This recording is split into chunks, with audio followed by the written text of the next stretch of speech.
Welcome back in day 3 in our challenge to reach the 1800 ELO on chess.com in rapid chess 10 minutes without increment. So let's start our third game. Our current rating now is 145 and my opponent is 160. He played e4 and I play e5. f3 has been played, and as we know, I'm trying to develop my pieces. In the beginning of the game, you don't need to push a lot of pawns, but you always try to develop your pieces, because in the beginning of the game it's called the opening. In a chess game, you have 3 phases: opening, middle game, and end game. In the opening, our goal is to develop our pieces and put the king into safety. So now what I'm going to do is to develop another piece, and it is the knight on f6.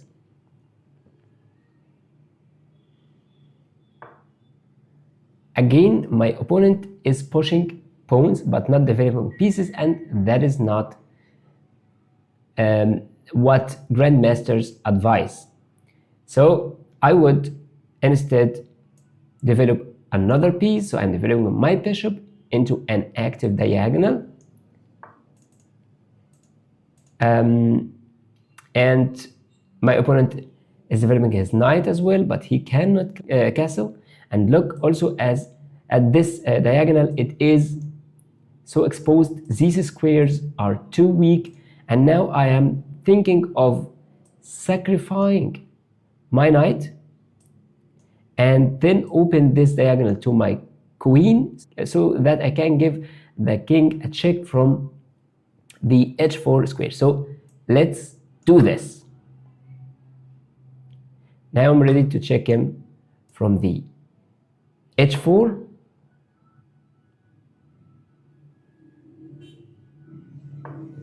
And I simply win with a checkmate on the f2 square.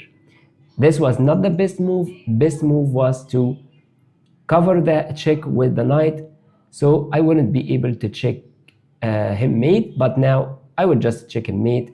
And today we had a very short game. Now let's review our game.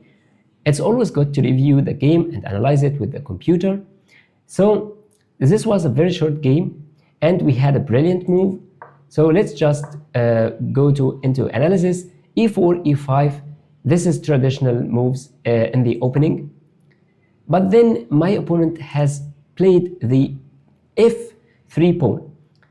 As you see from the engine, it is an accuracy. It shouldn't have been played, because as we said in the opening, you try to develop your pieces. So instead of f3, my opponent should have played this move here. It would be best, because this move is developing the knight and also attacking the pawn on e5. Anyway, I played my knight here to defend this pawn. It's a good move. And then he developed bishop, I developed the second knight, and he pushed another pawn. And as we said, pushing pawns too early in the game is not best, because if you push a pawn, you move forward with a pawn, you actually weaken your squares, and particularly if these pawns are besides your king. I developed another piece. It's my bishop on c5, and then after he played knight on e2, I had the brilliant move, knight takes. He takes my knight. I'm checking him. It was a bit early. I should have played this move first, d5. Why? Because now my opponent can cover this check with his knight. After playing d5, attacking the bishop retreats, and then you play the knight, and the game continues with a bit advantage for black. If we played instead d4 first, attacking the bishop can move here, and then my bishop takes this pawn. It's a free pawn, so now I have taken 2 pawns versus knight. My opponent is still ahead in material, but look at this position right now. His king is so exposed.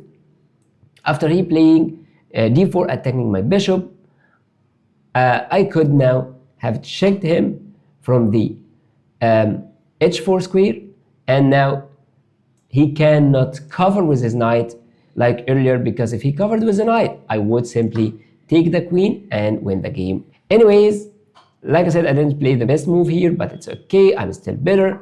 And my opponent has made his last blunder by moving the king and didn't take care about the checkmate on f2, and I've given him a checkmate, and the game has ended in just 7 moves.